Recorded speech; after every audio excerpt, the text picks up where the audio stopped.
Assalamualaikum warahmatullahi wabarakatuh. Salam sejahtera bagi kita semua. Perkenalkan, nama saya adalah Gurianto SPD SD. Saya adalah seorang guru SD yang bertugas di UPT SD Negeri 07 Sukamaju, Kecamatan Tanjung Tiram, Kabupaten Batubara, Provinsi Sumatera Utara. Pada kesempatan kali ini, saya selaku Best Animation Kontestan untuk tingkat SD se-Kabupaten Batubara akan memaparkan hasil proyek yang telah saya perbuat. Adapun tema yang saya pilih pada kesempatan kali ini adalah abad ke-21 digitalisasi dengan penjelasan materi sebagai berikut.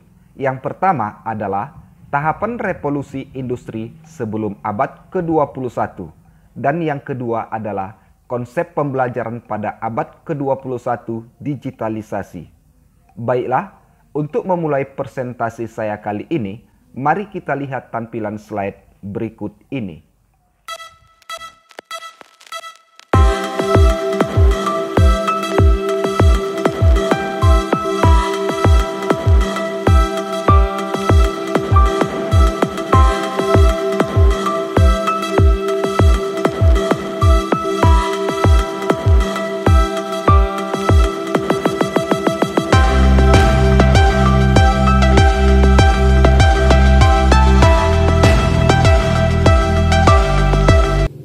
Teknologi manusia semakin berkembang seiring berjalannya waktu, sehingga negara-negara maju mulai melakukan perubahan, tak terkecuali Indonesia.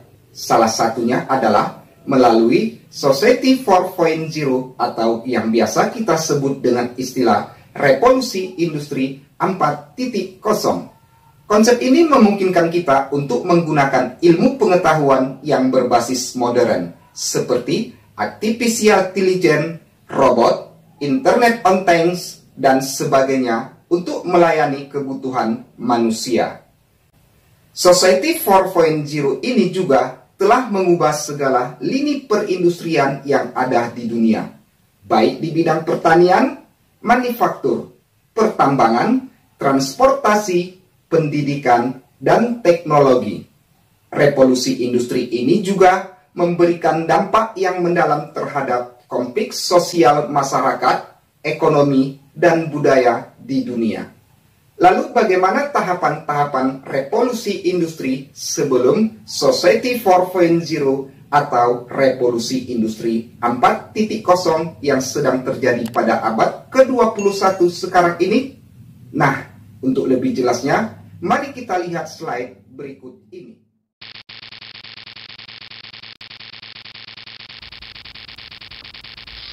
Tahapan perkembangan revolusi industri sebelum abad ke-21 digitalisasi. Revolusi industri adalah suatu perubahan yang terjadi dari masa ke masa. Konsep Society 4.0 ini merupakan penyempurnaan dari konsep-konsep sebelumnya yang dimulai dari Society 1.0 pada abad ke-18, lalu berkembang menjadi Society 2.0 pada abad ke-19. Kemudian berkembang lagi menjadi Society 3.0 pada abad ke-20 dan kemudian terus berkembang menjadi Society 4.0 seperti yang kita alami sekarang ini, di mana teknologi seperti kecerdasan buatan, kendaraan otonom, dan internet saling mempengaruhi kehidupan manusia. Society 1.0 atau revolusi industri 1.0. Pada Society 1.0 ini, manusia masih berada di era berburu dan baru mengenal tulisan. Society 1.0 ini dimulai pada abad ke-18 yang ditandai dengan adanya penemuan mesin uap dan mesin manufaktur. Sehingga dengan adanya mesin uap tersebut, manusia bisa menggunakannya secara massal untuk berbagai hal, seperti penggunaan mesin di pabrik-pabrik, di kereta api, dan sebagainya. Society 2.0 atau revolusi industri 2.0. Revolusi ini dikenal dengan revolusi teknologi yang terjadi pada abad ke-19. Revolusi ini ditandai dengan kemunculan pembangkit tenaga listrik dan motor pembakar dalam. Penemuan ini memiliki kemunculan sebuah telepon, mobil, pesawat terbang, dan lain-lain. Pada masa ini, manusia sudah dapat menikmati listrik yang didistribusikan di mana-mana, sehingga aktivitas manusia semakin terbuka, yang dulunya hanya menggunakan mesin uap, tapi pada Society 2.0 ini, manusia sudah bisa menggunakan mesin listrik. Cara hidup manusia pun berubah, yang tadinya hanya di siang hari, berubah menjadi siang malam atau tanpa batas, karena adanya listrik yang dapat menerangi secara terus-menerus sehingga memungkinkan manusia tersebut untuk melakukan aktivitas sekalipun pada malam hari. Society 3.0 atau Revolusi Industri 3.0. Society 3.0 ini sudah memasuki era industri, di mana ketika manusia sudah mulai menggunakan mesin untuk menunjang aktivitas sehari-hari. Society 3.0 ini dimulai pada abad ke-20 yang ditandai dengan adanya komputer dan teknologi informasi. Revolusi ini dikenal dengan sebutan revolusi digital, di mana ruang dan waktu semakin terkompresi dan hampir tidak ada jarak maupun pembatas untuk melakukan komunikasi dari negara lain. Society 4.0 atau Revolusi Industri 4.0. Society 4.0 ini hadir pada abad ke-21 seperti yang kita alami saat ini, di mana manusia sudah mulai mengenal komputer hingga internet, serta bagaimana penerapannya dalam kehidupan sehari-hari. Munculnya teknologi seperti kecerdasan buatan, kendaraan otonom, dan internet yang saling mempengaruhi kehidupan manusia. Munculnya robot-robot dengan kecerdasan buatan dan otomatisasi membantu mempermudah pekerjaan manusia.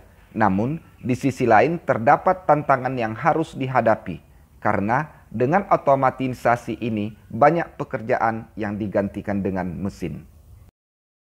Itulah sejarah perkembangan revolusi industri yang pernah terjadi di dunia ini.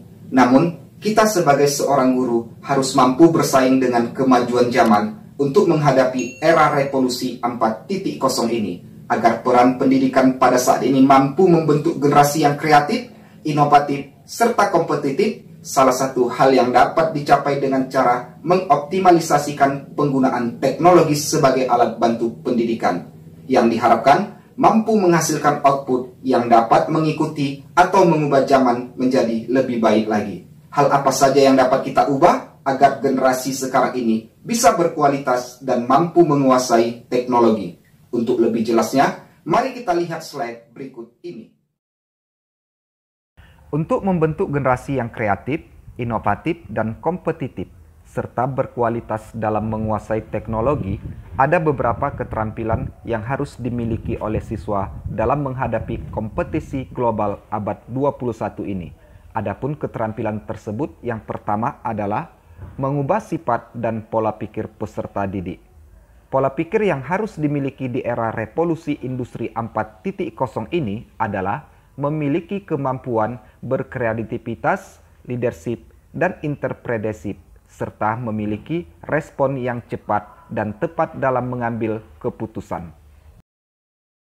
Yang kedua adalah meningkatkan pentingnya peran sekolah. Dalam mengasah dan mengembangkan bakat generasi penerus bangsa, tersedianya fasilitas yang lengkap di sekolah dapat mempermudah peserta didik dalam mengembangkan kemampuannya. Selain itu, guru yang profesional juga diperlukan untuk mendampingi dan membantu peserta didik dalam proses pembelajaran, karena tugas seorang guru itu adalah mendidik, mengajar, membimbing, mengarahkan, melatih, menilai, serta mengevaluasi hasil belajar setiap peserta didik. Yang ketiga adalah mengembangkan kemampuan institusi pendidikan tinggi untuk mengubah model pembelajarannya sesuai dengan kebutuhan zaman sekarang ini. Seperti yang dikatakan oleh Bapak Menteri Pendidikan dan Kebudayaan kita, Bapak Nadiem Makarim, pendidikan di Indonesia perlu merevisi kurikulum dengan menambahkan 5 kompetensi yang dimiliki oleh peserta didik. Karena Kelima kompetensi itu dianggap sebagai modal yang sangat dibutuhkan untuk mampu bersaing dalam revolusi industri 4.0 ini.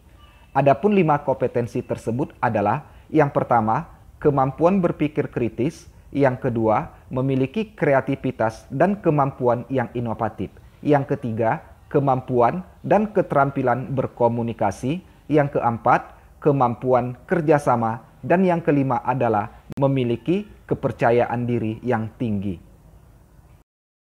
Demikianlah penjelasan tentang abad ke-21 digitalisasi ini.